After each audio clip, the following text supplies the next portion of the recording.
Olá, vamos dar início então agora mais um episódio da nossa websérie Infraestrutura numa Perspectiva 360 Graus. O meu nome é Luiz Afonso Sena, sou engenheiro, professor e PhD em transportes.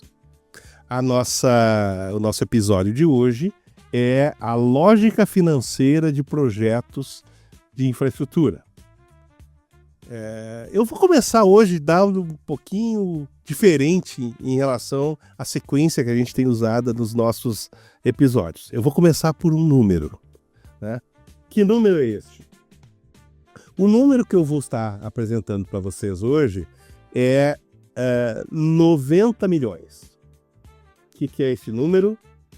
90 milhões é o número de brasileiros que não têm acesso à coleta de esgoto, e desses 45% é tratado. Ou seja, os números que nós temos, pessoal, esses 90 milhões que simplesmente estão fora de uma atividade ou fora de serem atendidos por algo que é fundamental em pleno século XXI, que é não ter esgoto tratado, é um número chocante.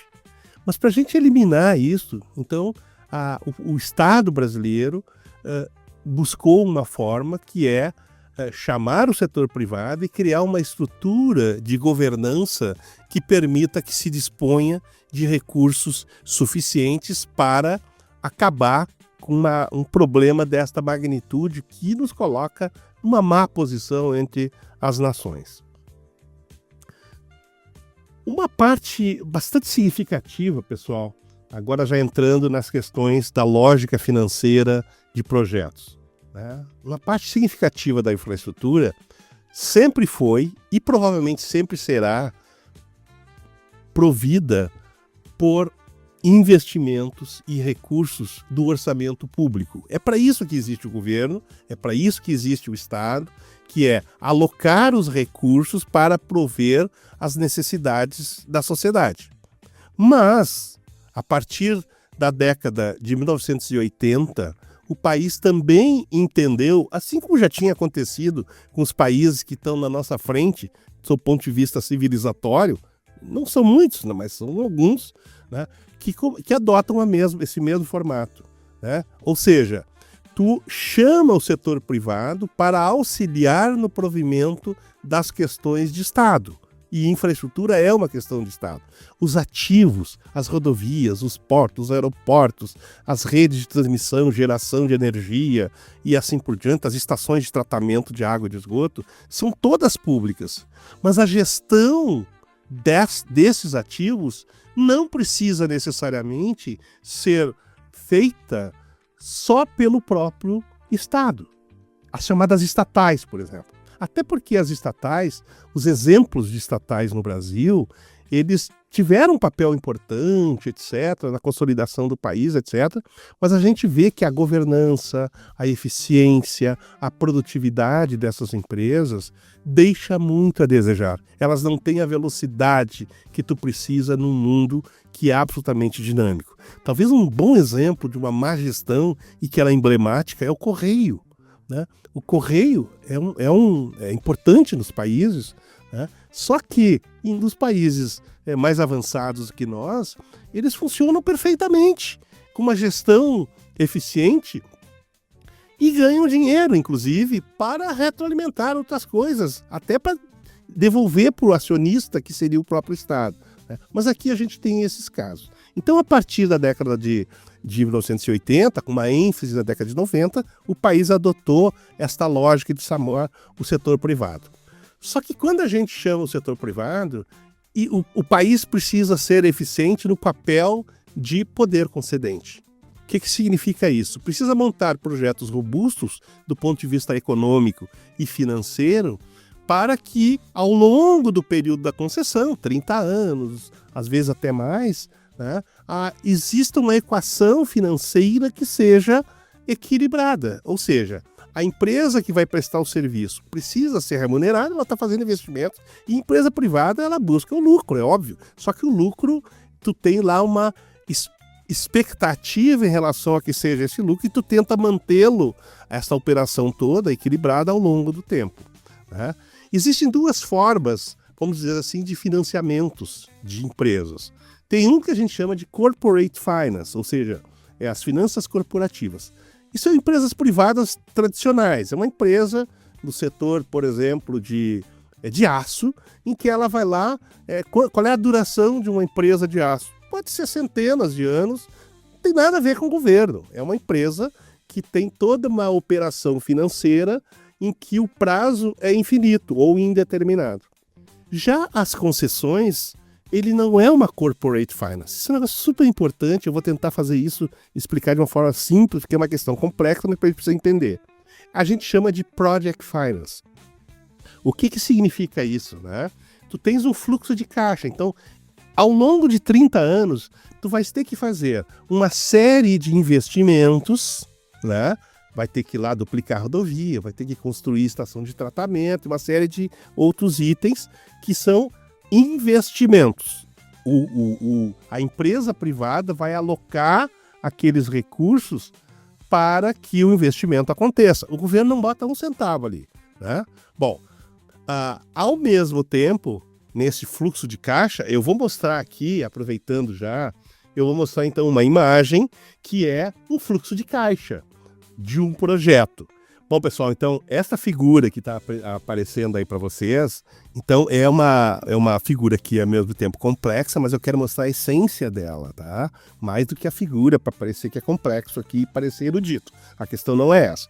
Então, o que significa, pessoal? Nós fazemos vários investimentos, por exemplo, no início da concessão, que é a duplicação de uma rodovia, que é a construção de uma estação de tratamento, construção de redes de esgoto, de água, né, e coisas e assim por diante, né? E obviamente que quando a gente faz esses investimentos, eu estou tirando, né, do meu caixa para colocar. O governo não faz parte desses investimentos aí, né? É tudo recurso privado, né?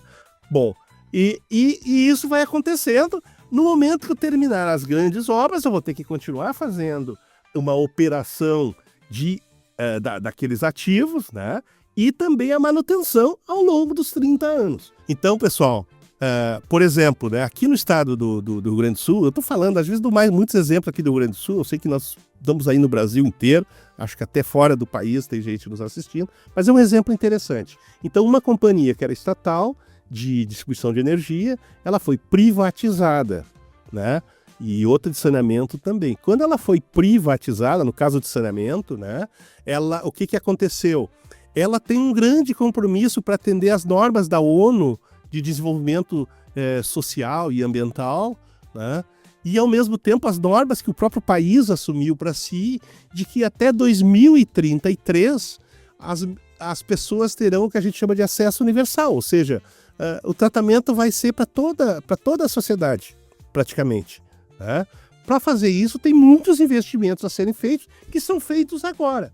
Mas o projeto vai até 30 anos, tem muito tempo pela frente. Então, se a gente olhar para o balanço das empresas, como infelizmente algumas pessoas fazem, só olha o balanço num determinado ano, ele não mostra, isso aqui é um filme, não é uma foto, né? Então, se tu olhares só um balanço, então no início da concessão, a gente vai achar, puxa, a empresa está dando dinheiro para a sociedade, né?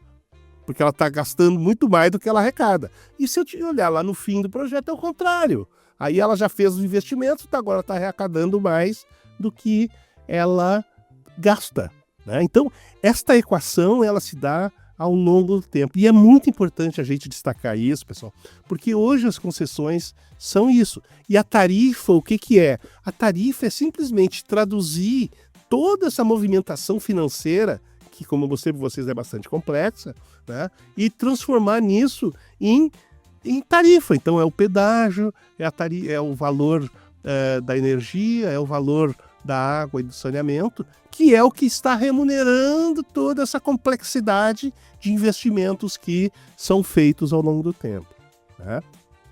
Hoje, essas estruturas de project finance, né, ela é bastante utilizada no mundo inteiro.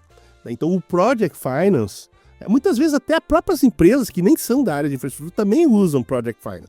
Por quê? Porque a ideia do Project Finance é um grande arranjo que a gente faz. Então, olha que interessante, pessoal. Como é que as empresas se financiam, então, em termos de Project Finance. Elas vão ao mercado, então existem, por exemplo, chamados debentures de infraestrutura, que é uma forma. O que são debentures? São papéis que as pessoas compram no mercado. Então qualquer pessoa pode ser, de alguma forma, comprar alguns papéis desse tipo no mercado financeiro. Ou elas buscam, a empresa busca empréstimos. E isso aí a gente chama de débito ou de crédito, alguns chamam de crédito. E a outra parte de investimentos é o que a gente chama de equity. O que é o equity? O equity é o capital próprio dessa empresa. Só para vocês terem uma ideia, em linhas gerais, é mais ou menos o seguinte: a empresa entra, 30% é equity, que é o número mágico que a gente usa quando está olhando as questões de finanças, né? E 70% de tudo que ela vai botar ali para realizar aquele complexo de obras que a gente já falou antes, 70% é buscando empréstimos ou debentures ou outras formas aí de buscar, né? Às vezes lançando ações no mercado, enfim, as empresas, boa parte, isso é uma coisa importante. Numa operação financeira, a gente chama de as empresas são SPS, né? Sociedades de propósito específico. O que significa isso, pessoal? Uma empresa, uma concessionária, ela é criada e ela tem um período de vida que é igual ao período da concessão. Quando termina a concessão, acaba a empresa. Por quê? Porque como ela é uma empresa de projeto, o projeto terminou a empresa. Então, na maior parte das vezes, são empresas, sociedade anônima. Então elas podem ter ações de mercado. A gente vai ver que boa parte das concessionárias de infraestrutura no país tem ações no mercado, lá na B3, na Bolsa de Valores, no Brasil lá, né? Que o pessoal vai lá e tu pode comprar ações. E diz assim, pode até dizer, eu sou sócio da empresa tal, né? Olha que coisa chique. Bom, mas então, essa de uma forma bastante simples é a questão aí, então, que diz respeito a como funciona uma concessionária ou numa PPP. No caso de uma PPP, pessoal, aí acontece o seguinte: a gente faz uma conta de trás para frente. Eu tenho um conjunto de investimentos, manutenção e operação que eu preciso fazer, e só com a tarifa eu não consigo fazer tudo. Então eu tenho que ter um complemento. Então hoje, por exemplo, em rodovias está começando a acontecer isso, né? Tu tens lá a tarifa que vai cobrir lá um percentual, normalmente bastante alto, né? Mas precisa de uma complementação. A não ser que eu tire as obras, mas às vezes eu tenho que manter a obra porque é uma obra importante para a comunidade, né, local. Bom, tem vários tipos de projetos aí que envolvem parcerias privadas, né? Tem projetos BOT, que são constrói, opera e transfere. Tem projetos, às vezes, que é projetos Greenfield. O que é um projeto Greenfield? É um projeto de uma rodovia, por exemplo, que não existia. Então eu faço um projeto novo, né? Obviamente que isso aí custa mais caro a tarifa, muitas vezes, né? Outros são chamados Brownfield, ou projetos que não são green. São projetos já existentes e que a gente vai fazer mais uma operação ou pequenas ampliações. No caso de rodovias, que é o que as pessoas, para que seja mais óbvio para as pessoas, é uma ampliação de capacidade, mas não chega a ser uma nova rodovia, né? Então, obviamente que o tamanho da tarifa é muito proporcional à quantidade de investimentos que são previstos. Uma vez me perguntaram assim, escuta, tem uma concessão aqui que ela é muito mais cara a tarifa do que uma outra ali, né? Que é muito mais barata. Mas assim, se tu olhar sob a ótica do projeto em si, aquela lá que parece mais barata, ela é mais cara. Sabe por quê? Porque aquela não tem investimentos. Aquela é só manutenção. Então tem alguns projetos que eles já estão prontos e tu só quer assegurar que daqui a 20 anos a qualidade daquela rodovia seja a mesma que eu tenho hoje. Então tu tem que ficar fazendo manutenção, mas tu não tem investimentos pesados a serem feitos. Esta outra que tu está dizendo que é cara, tu tem que construir ponte, tem que duplicar e assim por diante. Como já estamos chegando ao fim aqui do nosso episódio de hoje, eu queria deixar uma dica. Então a dica de hoje, né, nos moldes que nós temos feito aí também, é uma dica também um pouquinho diferente até das que eu tenho dado nos outros episódios, né? A dica é uma palestra do Ian Bremmer. O Ian Bremmer é um cientista político aí, especializado em política externa dos Estados Unidos, E também nos estados, de uma forma geral, dos países, né, que estão em transição, e o risco político global.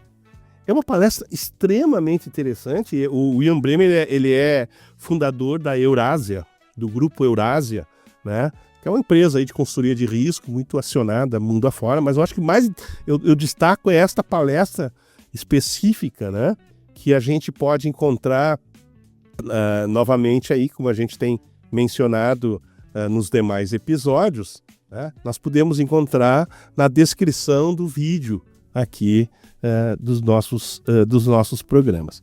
E essa palestra eu recomendo profundamente, porque ele discute muito o futuro, né? E só talvez dando uma pequena palhinha aqui sobre a palestra, né? Ele discute assim, puxa, a gente já teve aquelas polarizações entre a União Soviética e os Estados Unidos, né? Agora entra o papel da China e tal.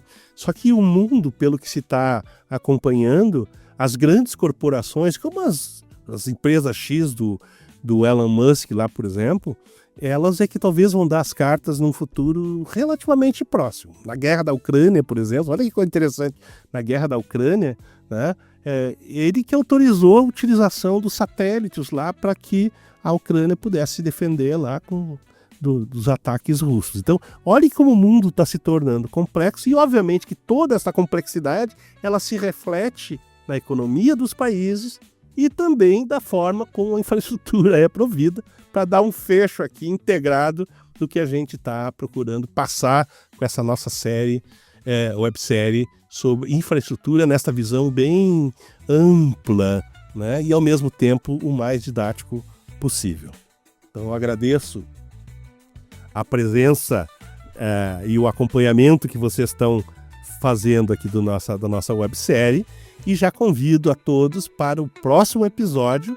Espero vê-los. Até lá!